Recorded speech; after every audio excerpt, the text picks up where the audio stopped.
Gregory Soto is an all-star yet again in some truly incredible timing by the world as the Detroit Tigers dropped 2 of 3 to the Chicago White Sox over the weekend and split the series as a whole, ending the winning streak with now a losing streak. All today on Locked On Tigers. You are Locked On Tigers, your daily Detroit Tigers podcast. Part of the Locked On Podcast Network, your team every day.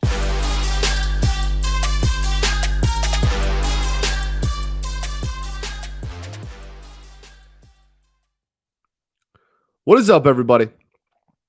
Welcome back to another edition of Locked On Tigers. I'm, of course, your host, Scott Bentley. Today is Monday, July 11th. That is the date, 2022. Thanks for making Locked On Tigers your first listen every single day. We are free and available wherever you get your podcast. This episode is brought to you by Sports Card Investor. You are going to love this. Today's episode is brought to you by the Sports Card Investor app. Welcome to the world of trading cards reimagined. Stay tuned later in the show for more information on this awesome new tool for collectors. You're going to want to check out the Sports Card Investor app. We'll talk about that later in the show. First, though, we got to talk about your Detroit Tigers. They dropped 2 of 3 over the weekend to the Chicago White Sox. A truly remarkable implosion on Sunday. That was really infuriating and one of the most frustrating Tiger games I have watched in a long time. Some of the most upset I have been watching the Tigers all year. Look, there are, and we will break down the game, and then in the last segment we will break down Gregory Soto being an all-star and everything. We'll get to everything that happened over the weekend. But I don't mind Saturday if you win Sunday. I don't mind getting punched in the mouth and losing 8-0 when you have a dude that shouldn't even be in the major leagues on the mound, and you get embarrassed at the plate by a dude who's been pitching pretty decently this year. I can live with Saturday if you go out and take Sunday, because that's still 3 of 4 from Chicago, and that is still 7 of your last 8 and 8 of your last 10. I can live with that. But catastrophically and beautifully, in the worst way possible, just imploding on Sunday, and by a lot of different people. If you think that Sunday's loss is 100% Gregory Soto's fault, I don't know what to tell you. That's unbelievably. I don't even know how to describe that take. That's not how the game of baseball works. We got shut out after the second batter of the game. Robbie Grossman dropped a fly ball that hung in the air for half an hour. Okay. Gregory Soto's the first pitch he threw was a soft, usually routine ground ball to second base, but they were shifted. And that's a whole different thing. And we'll get into the management later in the game too, because I don't know. Everybody was furious on Sunday, as was I, rightfully so. And Soto does deserve blame as well. This is not an Gregory Soto apologist moment by yours truly, even though I have had a couple in the past, right? He was not sharp after that pitch, after the what should have been routine ground ball to second base to get out of the inning. He was not sharp after that. And at the end of the day, you're supposed to get in there and close the door. You're the highest leverage reliever on the team, and you were put in the highest leverage situation, and you came out of it losing. You deserve blame. You do. But pinning anything all on one person in a game like this is blasphemy. It's remarkably short-sighted. Everybody loves a scapegoat in the world of sports. Everybody loves one person that they can point to and just crap all over them, and just it's completely their fault. every big moment in sports history always has a scapegoat. Every team that doesn't live up to expectations, everybody wants one person. Well, unfortunately, this season is such a catastrophic failure that it's not just one person. It's not just Gregory Soto, the reason that this team is bad. It's not just one person on offense. The whole team is historically bad offensively. It's not just Scott Coolball. You know, we've had a ton of injuries on the pitching side of things. It's not just the people we bring up to fill in those injuries in the pitching side of things. It's everyone. This is an implosion of a season, and Sunday's game was the highlight of an implosion of a game. And it was it was so horrid. So many people at I don't even like saying at fault, because I'm not going to sit here and rank whose fault it was the most that we lost. That's ridiculous and childish. That's dumb. I'm not doing that. They're all adults. They all get paid at least hundreds of thousands to play the game of baseball. It is much more than just a couple people's fault. Again, this team got shut out after the second batter of the game got shut out. We were Javi Baez continuing to inject nightmare fuel into the south side of Chicago away from getting shut out 2 games in a row. We had one swing that produced offense in the last 2 games of this series. It is not just the left fielder's fault. It is not just the closer's fault. This entire team is a disaster at the moment. And this is wild because we were on a 6-game winning streak. And this is possible to bounce back from. Again, if they went into Sunday and won, I then don't care about Saturday. I think Lou Piniella, every team wins 50, every team loses 50.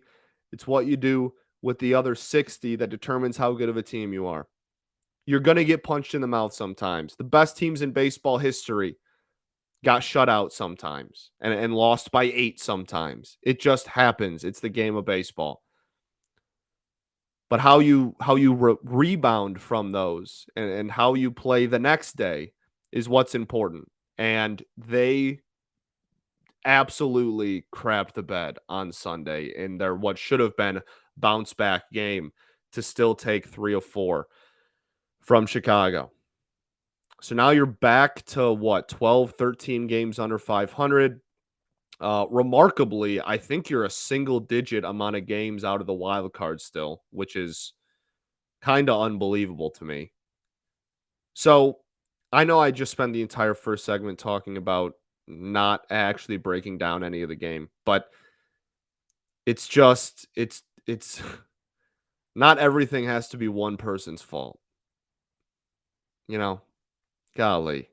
So Sunday did not go very well for a plethora of reasons. One, the Robbie Grossman error was not good. And I never cared about the streak. Everyone acted like, oh, the errorless streak is like some big thing. Who cares? Seriously, who cared about that? Maybe I'm just like in a crabby mood because that was a horrible game to watch from literally the third batter on in the first inning. But I never gave a dang about that. Ever. This is going to be really hard to censor me for this show. I'm doing a good job so far, but know that it is taking a lot of effort and a lot of a lot of effort being put forward to not just snap here for this one. But who cared about that? Do people actually think that errors is what makes or breaks and what determines if a defender is good still? I thought we kind of left that in the past a decade ago. I didn't think that was still a thing.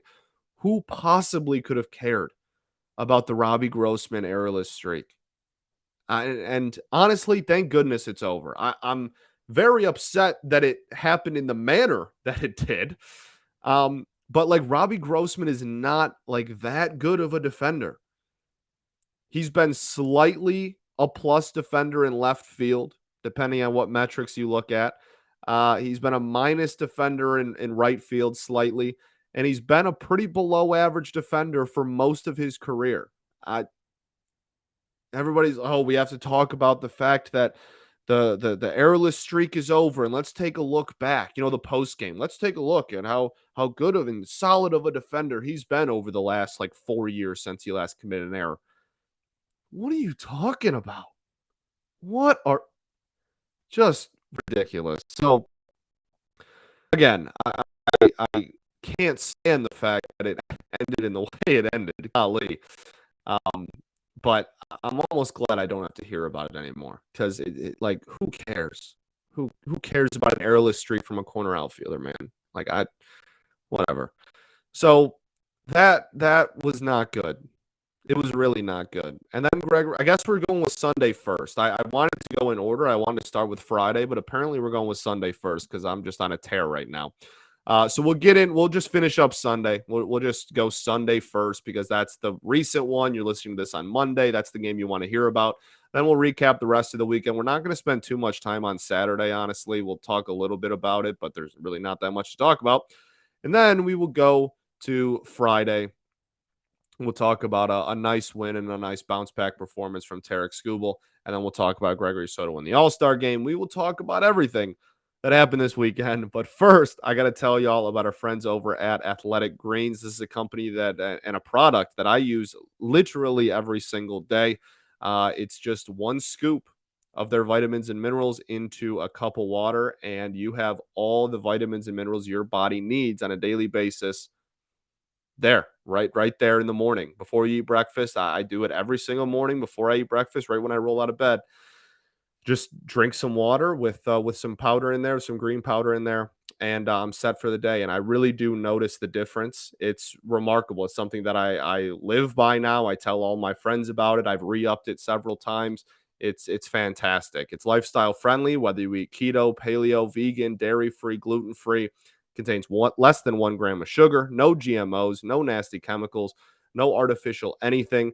It's fantastic. It supports better sleep quality, better mental clarity, better gut health, better digestive health. There's a ton of anti-aging people that are big on it. It really is like the next big thing.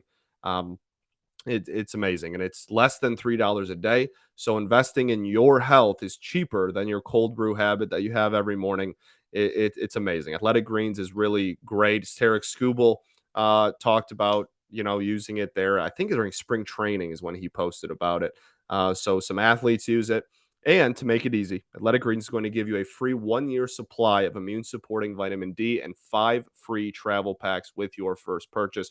All you have to do is visit athleticgreens.com/MLB network. Again, that's athleticgreens.com/MLB network to take ownership over your health and pick up the ultimate daily nutritional insurance. All right, everybody. Welcome back to our second segment here at Locked On Tigers. Thanks for making us your first listen every single day. We're free and available wherever you get your podcast. Okay, so let's just finish talking about Sunday. We're already talking about it. Let's just finish talking about Sunday. I guess we can just kind of cut straight to the chase and just go straight to the 8th inning. Tigers at the time are, what is it, 2-2 at that point, right? So Robbie Grossman makes the error. We already talked about that, whatever. It was not well. He clearly lost it in the sun. He was running all over the left field. And he certainly has not been hitting even close to well enough to justify playing anything but, honestly, stellar defense. Like, Jonathan Schoop struggled at the plate. He might already have Gold Glove locked up, but it's not even, we're weeks away from the All-Star break. And Jonathan Schoop might already have the Gold Glove for second base. Like, he might as well just get it sent to him now on July 10th. So, like, that's at least, Scopey's been really struggling at the plate. I guess during the win streak, he was on a heater there, but so for the last week he's been solid, but on the season he's been really brutal. But at least he's got that going for him. Robbie Grossman has had not a whole lot of nothing going for him. Haven't had a whole lot of anything rather going for him. It's been a really, really brutal season. And after that play today, you got to start thinking. I don't know if days are limited. I really don't. They might still think that they can get something for him trade value wise, which is why they keep sending him out there. But I really don't think that he has any trade value at the present moment, and B, he certainly has not been helping your team win ball games. So I will be interested to see his future, especially with Akil Badu raking down in AAA. He's been hitting the ball really well, especially against the lefties, which is a big thing that people have always pointed to for Akil. So we'll be interested to see what moves. Willie Castro's an easy target to go after for a demotion as well. But with the way Grossman's then been playing, it would not shock me if he got a move as well. But like you also have room on the 40 man. Like you're not strapped to add somebody else. I don't know. I go back and forth on it a lot. But underlining point, he has had a really, really rough season. So not great there. And then Michael Fulmer was pitching, and a lot of people were like, well, Michael Fulmer needs to get kept in the game. There's a few things there. One, Michael Fulmer was getting hit hard this outing. This was not a Michael Fulmer masterclass performance by any stretch. He was getting outs. I'm not saying it was a terrible performance that he got rocked or anything. But he was giving up a lot of hard contact in this outing. Average exit velocity on 12 pitches and 3 balls put in play was almost 99 miles an hour. He was getting hit very, very hard. And again, at the end of the day, he was still getting outs put on him. And then Robbie Grossman dropped the ball, and he should have just gotten out of the inning. It shouldn't have even been this shouldn't even be a discussion. At the end of the day, Robbie Grossman's the reason that the inning continued to go on and on and on. So that shouldn't have even been a problem. But he got hit pretty hard, and then they walk Jose Abreu, and then you have 2 on, and you have a lefty coming up. And not only a lefty coming up, you have a lefty coming up that has not been good. He's been incredible this series, but he hasn't been good on the season. So going to Soto, if you want to argue Chafin, hindsight's 2020. Sure, if you're screaming like it should have been Chafin all along, whatever, that's fine. But at the end of the day, if your highest leverage guy in your bullpen, if you're the manager, if the person you believe is the highest leverage guy in your bullpen is a lefty, that's the situation you go to them in. That's the definition of the situation you go to them in. So he goes to Greg, and the very first pitch of the outing is a pretty routine ground ball, and we're shifted, and I don't understand the shift there. I don't understand a shift with 2 outs and with a flamethrower on the mound, right? Then they pinch hit AJ Pollock, who's a righty, right? So they don't leave Gavin Sheets in the game. You have a righty up. Why are you bringing everybody to the pull side with 2 outs in an inning and a runner in scoring position with a guy who throws 100 on the mound? That doesn't make a whole lot of sense to me personally. And I'm sure if you look into the analytics, everything AJ does is analytically inclined. So I'm sure that AJ Pollock pulls the ball a lot more than he pushes the ball, and that's why they did it. And that's all fine and dandy. But and again, hindsight's 2020. I can say this pretty easily right now, but in the moment, maybe it was different. I'm just very frustrated. And you could have gotten out of that inning 3 separate times, and they failed all of them. Every single one. You dropped a fly ball. You had a ground ball. You could have just been a closer and struck somebody out. I mean, goodness. Eloy afterwards, that was a pretty rough at bat for Greg. Not too effective. Missed a lot of spots in that at bat. Just everything that could have possibly have gone wrong in that inning did. And again, it's everybody's fault. Greg didn't hit spots. Robbie should have ended the inning. man, the shift, everything. So that's that situation. We have that all out of the way. The offense in this one, there's not a lot to talk about because again, you got shut out after the second batter of the game. Michael Kolpeck is clearly dealing with something, whether it's just dead arm and he just needs a little bit of time, or whether it's an actual injury. His velocity was down like 3 miles an hour from his average pitch velocity on the season. This is a dude who averages usually on the season has averaged 95 miles an hour for his average fastball velocity. And today, his max pitch, his fastest pitch he threw was 94, and his average was like 92. And you couldn't take advantage. The first inning, his command was putrid. His second inning, his command wasn't even that great. And you let him settle in with not even close to his best stuff and still just kind of shove, honestly, after the first like inning and a third. Inexcusable. And you have to jump all over that. You have to highlight that. And they didn't. And then you just got shut down by a pretty solid, a pretty darn good White Sox bullpen. So again, you you had opportunities. You had a lot of opportunities to win this ball game, and you did not take advantage of any of them. And nobody took advantage of any of them. That's Sunday. We'll do a quick hit on Saturday after the break, and then we'll do Tarek Skubal and the offense on Friday. We'll try to end on a good note, but then we'll talk about the All-Star game. We'll talk about it all. First, though, got to tell you all about our friends over at Sports Card Investor.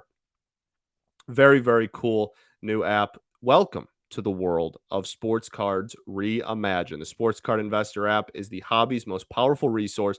You can quickly check the value of your favorite cards, find great details, and profit from the hobby you love, available for free on the Google Play and Apple App Stores. Sports Card Investor app is a must-have for baseball fans. It's completely free. You can easily browse over 630,000 cards from every sport, with hundreds more added each week. You can check the latest values, your favorite cards, 7-day, 30-day charts. It's super cool. They have like trends for prices. You can see, is this card trending up or down as far as value? You can see whether it's trending as far as popularity. It's super cool, and it really is a must-have if that's like a hobby of yours, like it is for myself. If you're into buying and selling cards, that's obviously a very valuable resource. If you're just into, I want a specific card to add to my collection, and I want it at its lowest, pricing or whatever. It really is for whatever your interest is with sports trading cards. This app is pretty perfect for you. So definitely check it out. Go download the Sports Card Investor app today. It's available for free in the Google Play and Apple stores, or go to sportscardinvestor.com/lockedon. All right. Welcome back to our third and final segment here at Locked On Tigers. I'm, of course, your host, Scott Bentley. That's like my intro. I don't know why I just said that in the third segment. Thanks for making us your first listen every day, though. Okay, so we're done with Sunday. We're done. I'm done talking about it. I've pretty much spent each of the first two segments talking about it. That wasn't even my intention, but there was a lot to cover, a lot of discussion and narratives being had, and I think we need to discuss all of them. So Sunday, done. We're done talking about it until we talk about the All-Star game, I guess.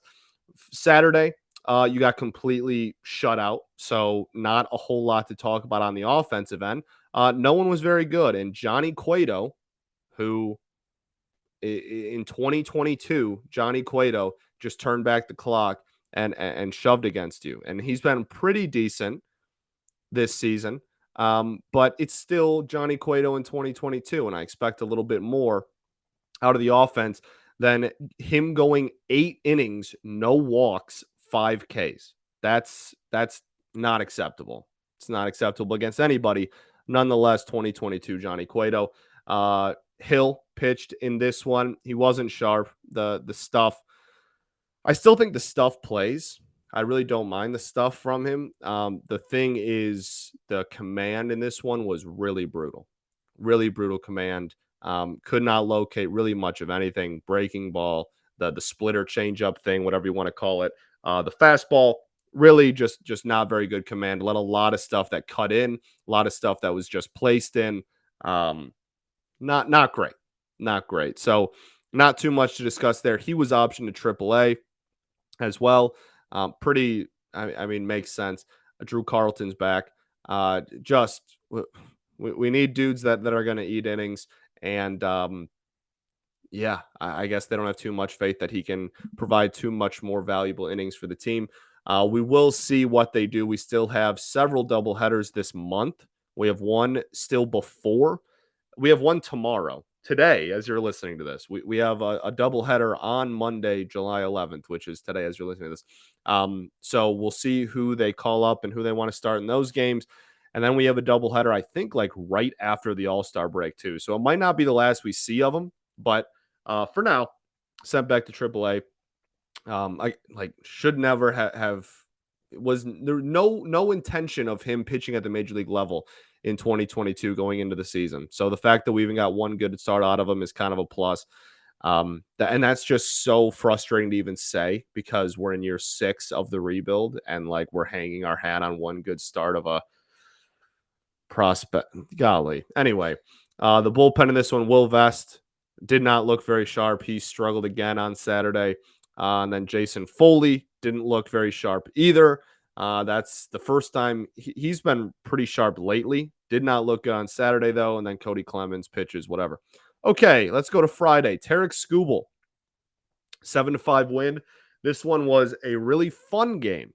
And that's frustrating that we go from like really fun game to, well, it was fun in the sense that it was exciting from start to finish. It shouldn't have been that fun, but they had a nice little rally there. Jason Foley struggled on Friday as well, so I guess that's 2 outings in a row. But before this series, he had been good, I guess is what I'm trying to say. But Joe Jimenez looked good. Jason Foley, we already just talked about. Tyler Alexander did not look uber sharp in this one, but he did have some seeing eye stuff. And then Michael Fulmer goes out there and gets the job done at the end of the game, which Gregory Soto did not pitch in that one because he pitched in so many pitches on Thursday's game. So they hold on to the win here. The offense, I thought, in Friday's game was not as good at. I've been saying this a lot lately, but I don't think that the offense was as good as like the run total showed. Like we scored 7 runs. I didn't think the offense was 7 runs good. We had 8 hits. We had 8 hits and 3 walks. So we had 11 base runners, and 7 runs on 11 base runners is great as an offense. Like congratulations. But I don't think that's super sustainable. 2 extra base hits. You had a double from Javi, and then obviously you had the go-ahead home run by Jamer Candelario. Most of the damage in this one came after all the damage came after the 5th inning. Really beat up on their bullpen, which is good, but Giolito has not been very good this year, and he kind of shoved against you through 5, and then you kind of got to him in the 6th there, which is good, and ultimately led to a victory, so that's fine. But I even throughout this entire win streak, I've said multiple times on this show, man, like I don't have a ton of confidence in this offense, even though we're winning games. Like it hasn't been, the bats didn't really like just all of a sudden wake up and just like we're hitting the ball really hard and there's a ton of extra base hits and people are hitting a ton of homers now. Like that's not really the case. It's still been like 1 or 2 extra base hits a game. And just some of the clutch situational hitting has been good, and some of the managing decisions to drive runs in have been solid. But it hasn't been really like a reinvented brand new offense. It's just been Riley Green and then the same old story from a lot of other people. And I think Saturday and Sunday prove my point. I think that proves my point on what I was trying to say. Is this offense is still very much here. We again, outside of one swing, we got shut out 2 games in a row. Outside of a Javi home run at the beginning of Sunday's game, so still unbelievably frustrating. The offense is still very much prevalent. That's the weekend. We had a 6-game win streak. We turn around and then lose the next 2 in a row and get pretty much embarrassed in those 2 games. Even though Sunday's game was closer, it was honestly far uglier. I was much more sad and upset watching Sunday's game than I was Saturday.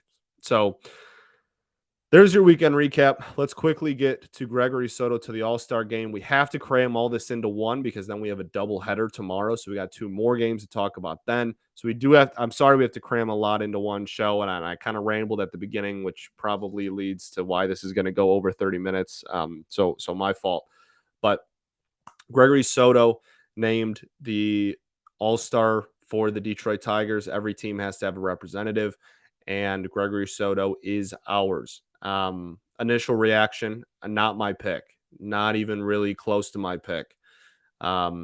He throws the ball hard, and if, at the All-Star game, if he gets an opportunity to pitch, everybody from around the league will get to go, oh my goodness, the Tigers have a dude that throws 100-mile-an-hour sinkers. That's cool, whatever. We went through the same thing last year. Last year, I thought he actually deserved it. This year, I don't. Alex Lang was my pick. Everybody immediately wants to know who, who should it have been, whatever. Who should it have been? It shouldn't have been anybody.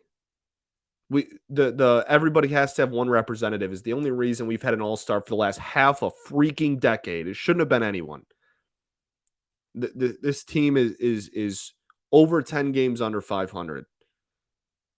The season was over as far as can you make the playoffs in May? No one deserves it. But everybody has to have one. So it's going to be our closer that can throw hard.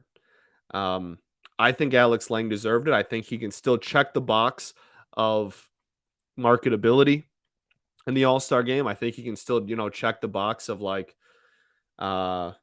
his whiff rate is one of the highest in baseball. I think he can still check the box of like, wow, the Tigers have this dude that has filthy stuff. Like, look at this sinker, look at this curveball.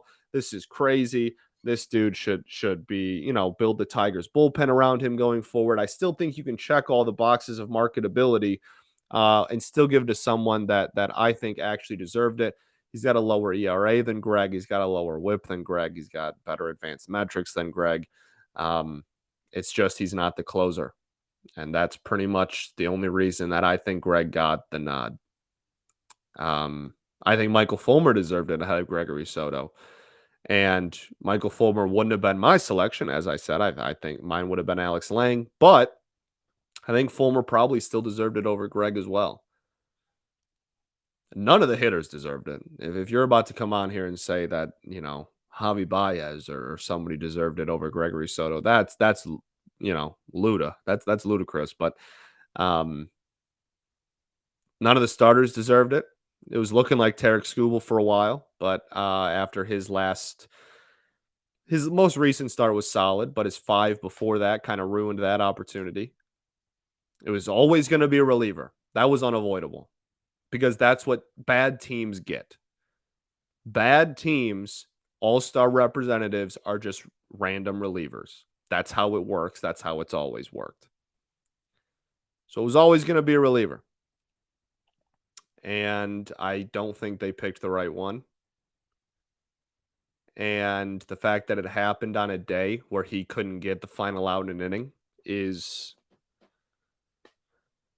something that a lot of people are really mad about right now, which they probably have every right to be. But I think a year from now, I'll probably look back and giggle a little bit. Honestly, I thought it was funny today. But I can't put that out there because people would have been mad, even though I'm doing it right now. Maybe 24 hours is enough time. I kind of thought it was funny. Not funny in the sense of like, ha, I find amusement out of the fact that my team sucks, because that's certainly not the case. But funny in the sense of like, what else can you do but laugh at this point? This season has been so comically bad. What else can you do besides just laugh at that? It made me laugh. I'll admit it. Maybe like this is my Joker moment laugh, but like it did make me laugh. Golly.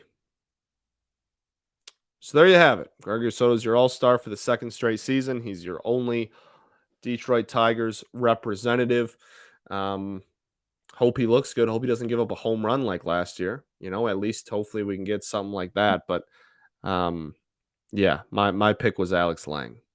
And I think by the looks of social media, it looks like most people's picks was Michael Fulmer, which again, I still would have voted if Alex Lang didn't exist, I still would have picked Fulmer over Greg, but my top pick was Alex Lang. So for whatever that's worth, which is pretty much nothing. So there you have it.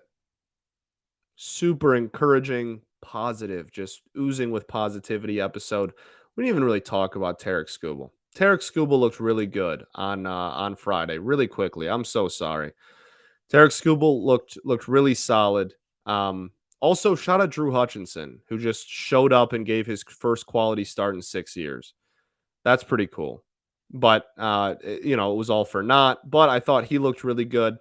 So that's nice. Maybe he'll continue to make spot starts, which is, even though it's his, he looked good, that's still really embarrassing to be at this point in a rebuild and have that. So yeah, shout out Drew Hutchinson. Really solid performance. Missed a lot of barrels and and got some whiffs, but I'd like a rotation in which Drew Hutchinson wasn't a part of it as much as I appreciate him. You know what I mean? I feel like that's not offensive. Tarek Skubal, this is such a long show. I'm so frustrated still. It's taking a lot to not just freak out. It's taking actual effort to try and remain somewhat calm. Tarek Skubal was great after the first inning on Friday. Really, really solid pitch mix. The thing that jumps out you the most is his four-seam fastball was used the second least out of all of his pitches. He used his changeup, his sinker, and his slider, all more than his four-seam fastball. Had a 15 whiffs in 91 pitches and a 31 CSW percentage. Average exit velocity under 90 miles an hour.